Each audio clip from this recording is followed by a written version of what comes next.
What happens behind these barbed wires? The little information that comes out of Guantanamo Bay through former prisoners, their lawyers, or the occasional NGO is remarkably consistent.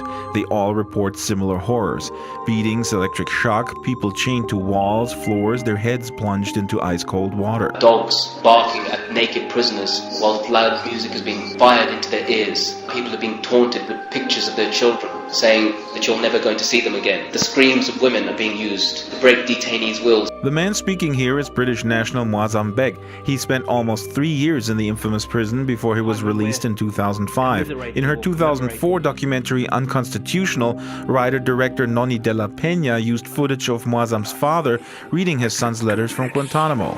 I've been kept like an animal in a cage. They don't give me food. There is no one to help me. Under the Second Life name Noni Rider, de la Peña is behind the Gitmo project, situated on a rooftop on IML Island. The sim is run by the Interactive Media Division at USC School of Cinematic Arts.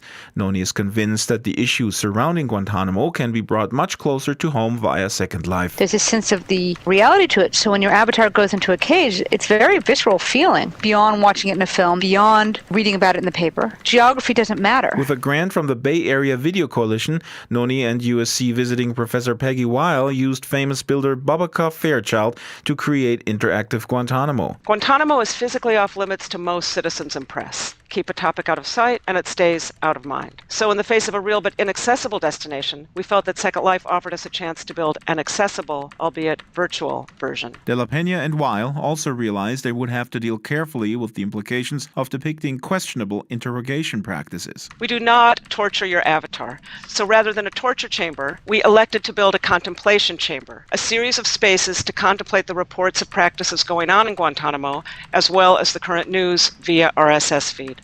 As soon as I had put on my orange jumpsuit, I was thrown into the back of a C-17 transport plane and... You're immediately bound, and then a black hood comes over the vision of your avatar. Shut up! We then integrated some sounds that were based on descriptions of what real detainees heard. When the black hood is removed, you find that you're in a cage. Most of the footage is from original Defense Department shots of detainees at Guantanamo Bay. A replica of Camp Delta will be added to this Camp X-Ray soon. Noni wants it to include a habeas corpus game, enhancing the simulation of a place outside of the law. Like a regular video game where you get your choices. What do you do now? Call your parents? Call your lawyer? Ask what you're in here for? And the answers are, no, you can't call your parents. No, you can't call your lawyer. Sorry, not allowed to give you that information. Noni de la Peña hopes her SL project reaches a responsive audience. On Constitution Day, residents used the bill to interact with faculty from Seton Hall Law School, which has been on the forefront of analyzing detainee records. Like other strategies of war times past, the idea behind Guantanamo is the dehumanization of the enemy, says Noni de la Peña. Second Life should be used for the opposite, meeting the perceived enemy face to face, breaking down barriers, both geographical and in our heads. The Palestinian and Israeli border, a couple of gang neighborhoods, and then bring the gang members into Second Life to take each other through their neighborhoods. Given what we know about how much people identify with their avatar, what kind of experience would that be for people? Fascinating indeed.